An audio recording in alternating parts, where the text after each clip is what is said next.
Indépendance Royale, le numéro 1 du maintien à domicile des seniors vous présente Mon logement, ma vie. Bienvenue dans la saison 4 de Mon logement, ma vie. Confinement, déconfinement, depuis l'arrivée de la Covid en France, nous allons à la rencontre des seniors pour prendre de leurs nouvelles. Un podcast à écouter sur indépendanceroyale.com, disponible également sur l'ensemble des plateformes de diffusion de podcasts. Pour ce nouvel épisode de la saison 4, nous allons à la rencontre de Josette, 71 ans, et qui est actuellement en vacances du côté de Perpignan. Bonjour Josette, et merci de répondre à mes questions. Alors, comment s'est déroulée pour vous cette première moitié de l'année ? Écoutez, faut s'adapter. J'ai la chance quand même d'habiter dans une région assez verdoyante, et d'avoir un chien qui m'autorise à sortir. Voilà, ce qui m'a le plus manqué, c'est les réunions de famille, quoi. Voilà. Alors, depuis le 9 juin, le déconfinement s'est de nouveau accéléré avec la réouverture des restaurants en intérieur, les cafés, les salles de sport, les piscines. Le couvre-feu est désormais supprimé. Vous en pensez quoi de tout ça, de ce retour presque à la normale, entre guillemets ? Oui, on va dire presque à la normale. Écoutez, j'essaye d'en profiter le plus possible, parce que du coup, je prends ma voiture et je vais voir ou de la famille ou des amis. Donc là, ça fait déjà 2 grands séjours que je fais pour me ressourcer, on va dire. Et puis, je pense que je trouve que quand même, il y a pas mal de gens qui font beaucoup d'imprudence au niveau de la distanciation et tout ça. Et j'espère qu'on n'aura pas une 4e vague, comme on dit, pour faire joli au mois de septembre. Vous craignez cette 4e vague avec notamment la progression du variant indien, là, le variant Delta ? Ouais, un peu. Je suis pas stressée, ça m'empêchera pas de vivre, je suis pas stressée et tout. Mais moi, j'étais déjà descendue dans le sud au mois d'avril. Et au mois d'avril, il y avait déjà plein de gens qui se promenaient sans masque. Voilà. Alors que là, il fallait encore les masques en extérieur. Et déjà, beaucoup de gens ne les mettaient pas. Et là, je remarque que c'est à peu près la même chose. Disons, je remarque qu'il y a quand même une différence entre région parisienne et province. Je trouve, on critique beaucoup la région parisienne, mais je trouve que les gens sont quand même plus méfiants en région parisienne et ont peut-être un peu plus peur du gendarme aussi, parce qu'il y en a peut-être un peu plus.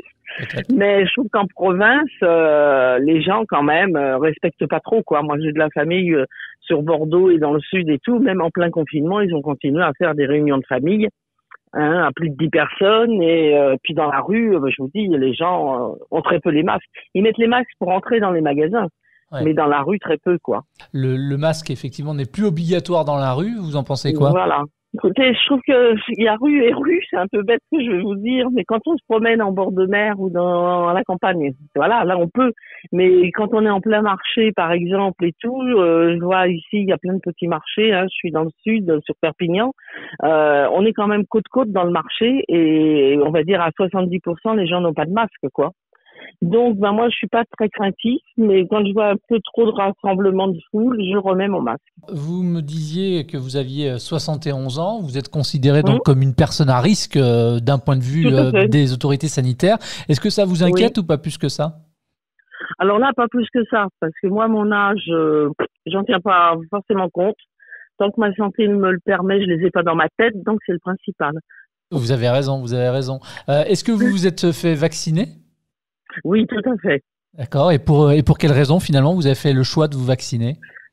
Eh bien, justement, comme pendant un moment, on nous parlait déjà du pass sanitaire, moi qui aime bien bouger un peu et tout, je me suis dit, c'est quand même une protection, d'abord, égoïstement pour moi, mais je pense aussi pour les autres.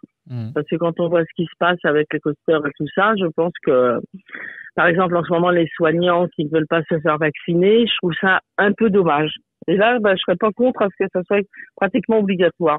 Et sinon, dans votre famille, tout le monde va bien ? Personne n'a été malade ? Si, j'ai eu mes enfants, ma fille, mon gendre, une de mes petites filles aussi également, on l'a attrapé. Mais de façon symptomatique, on peut dire, il y a eu 2-3 jours de fièvre. Si, ma fille a perdu le goût pendant presque un mois. Ah oui, quand même, oui. Mais voilà. Et comment est-ce que vous avez continué justement d'échanger avec vos proches ? Est-ce que vous avez continué à respecter les gestes barrières, la distanciation sociale ? Oui, quand même. Oui. Si je voyais mes petits-enfants, j'en voyais qu'une à la fois, on gardait le masque. Voilà, on n'a pas fait de réunion de famille. On a quand même été, on va dire, raisonnable. Du coup, aujourd'hui, Josette, comment est-ce que vous organisez vos journées ? Ça ressemble à quoi pour vous, une journée type, concrètement ? En ce moment, bon, là, ça va faire 15 jours, je suis déjà partie de chez moi, je suis en vacances. Donc, je suis avec des amis. Le matin, voilà, on est tous à peu près du même âge. Donc, voilà, on a les mêmes façons de vivre. Et puis, l'après-midi, matin, un petit peu de ménage, un petit peu de parlotte, on va dire. Et puis, l'après-midi, promenade, plage. Et puis, le soir, on se fait des petits repas entre amis. Et puis, voilà. Les vacances, quoi. Des choses, les vacances simples, voilà. Depuis que le coronavirus est en France, est-ce que ça a changé vos habitudes ? Est-ce qu'il y a des choses que vous faisiez avant et que vous ne faites plus ou moins ? Alors, ce que je fais plus pour l'instant, alors que j'adore ça, c'est le cinéma. Voilà, parce que j'ai un grand centre commercial, le Carré Sénart, juste à côté de chez moi, où il y a un cinéma de 12 salles et tout.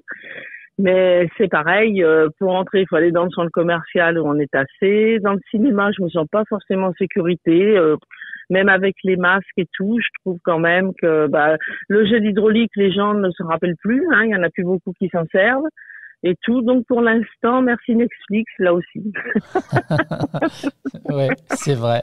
Ça remplace pas quand même le film plein écran, quoi. Oui, ça remplace pas le film plein écran, mais je trouverais dommage, vous voyez, d'avoir été raisonnable pendant plus d'1 an et puis d'aller choper quelque chose pour aller voir un film, quoi. Évidemment, évidemment. En dehors du cinéma, vos hobbies, vos passions, Josette, c'est quoi ? En dehors du cinéma, mes passions, la lecture, donc ça me gêne pas trop, je peux en faire un peu partout. Ouais. Voilà, la lecture, la musique, voilà. Ce qui me manque le plus, c'est les réunions de famille, en fin de compte. Sans ça, le reste de ma vie, mes échanges n'ont pas trop changé. Je suis dans un petit quartier résidentiel où j'habite, avec les voisins, on arrive quand même à se voir. On n'est pas isolé. Je pense que c'est plus dur vraiment quand on est très isolé, quoi. Vous avez des craintes pour l'avenir, le vôtre ou celui de vos proches, en raison de la pandémie, de ses répercussions, et je pense notamment d'un point de vue économique ? Un point de vue économique, oui, je pense que, nous, maintenant, ça va pas nous changer grand-chose. Je m'inquiète plus pour mes petits-enfants qui rentrent dans la vie sociale ou sont encore en fac, et là où on se demande quand même ce que ça va donner. Voilà, le télétravail, c'est pratique, mais ça donne pas non plus une optique de vie en collectivité et tout ça. Josette, vous êtes en bonne santé, en tout cas quand je vous écoute, vous m'apparaissez en bonne santé. Vous êtes indépendante chez vous, dans votre logement. Pourquoi c'est important cette indépendance chez soi et peut-être pas dans un établissement, maison de retraite ou autre? Oh là là, mais je veux pas mais en maison de retraite, j'espère déjà que j'irai jamais. Donc, c'est mon optique. Je suis quelqu'un d'assez dynamique et libre déjà. Donc, je me vois pas du tout. Après, je sais que c'est nécessaire. Moi, j'ai eu ma grand-mère qui est devenue centenaire et que j'ai accompagnée, qui a vécu chez moi déjà pendant plus de 20 ans. Donc, je sais ce que c'est que les personnes âgées, la dépendance. Et j'ai bien vu qu'une fois qu'il y a la maison de retraite, malheureusement, les gens diminuent très vite, et physiquement et moralement. Et là, sont vraiment abandonnés pour la plupart. Et vraiment, c'est pas du tout ce que j'envisage, quoi. Tant que je peux, tant que j'ai besoin de personnes, que je peux faire mes courses, ma nourriture et tout, je vois pas pourquoi j'irais dans un EHPAD. Et chez vous, dans quelle pièce vous vous retrouvez le plus souvent, finalement ? La pièce de vie, salon, salle à manger. J'habite un duplex, vous voyez. Donc, les chambres sont au premier. À part pour faire le ménage et quelques rangements. Sans ça, c'est la pièce de vie. Josette, ce sera ma dernière question. Qu'est-ce qu'on peut vous souhaiter pour la suite ? Une bonne santé, ça me suffira. Eh bien, écoutez, je vous la souhaite, la bonne santé. Merci beaucoup.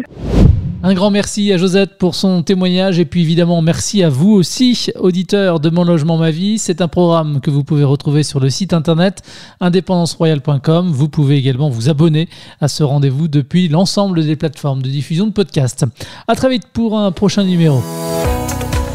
Retrouvez tous les épisodes du podcast Mon Logement Ma Vie sur independanceroyale.com et toutes les plateformes de diffusion de podcasts.